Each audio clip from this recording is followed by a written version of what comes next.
Well, next, his resume includes stints as a cab driver and a music teacher, but now he is judge and jury in former President Trump's fraud trial. So, who is Judge Arthur Engoron?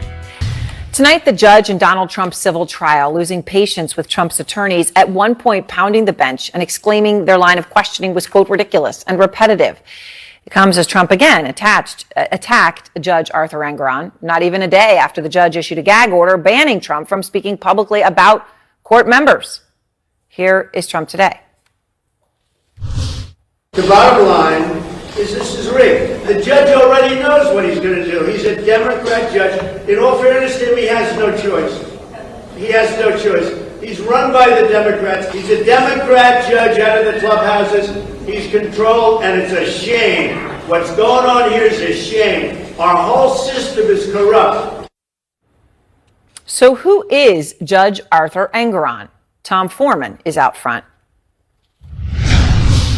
This guy's getting away with murder. We have a renegade judge here. He's a Democrat operative, and he's a disgrace to people that call themselves judges.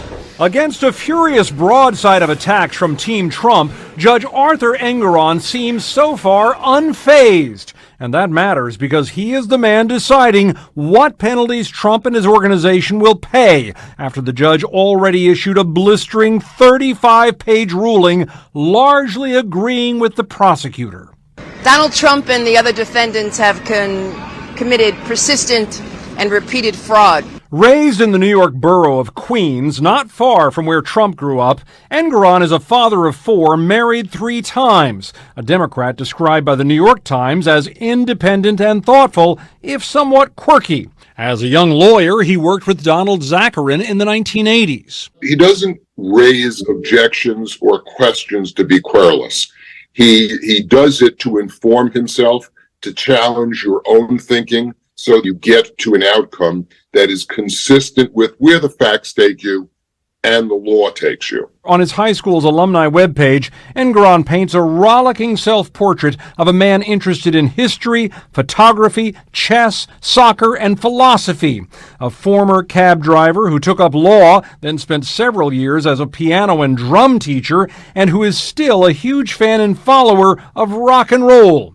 His rulings sometimes quote song lyrics and are signed with an AE in a whimsical circle. Still, Engoron's ruling struck a serious blow to Trump's long-standing claims about the value of his properties and his personal wealth, calling it all a fantasy world, concocted to get good terms for loans and insurance. It doesn't look to me like Donald Trump is getting a fair trial in New York City. What say you?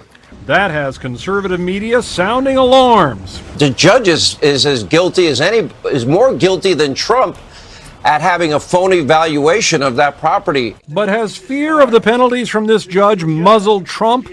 Not yet. This is a judge that some people say could be charged criminally for what he's doing. He's interfering with an election, and it's a disgrace. Super interesting in all of this, the way the former president is raging about what has happened here and sounding off again and again and again. From all indications, the judge really is just taking this in stride. He seems at ease. He's talking to people in the court, and those who have known him in the past say, yeah, that's very much in keeping with him. He is a man who is guided by clever insights, by a lot of attention to the facts, and in the end, they say, a great sense of fairness, no matter if people are happy about it or mad.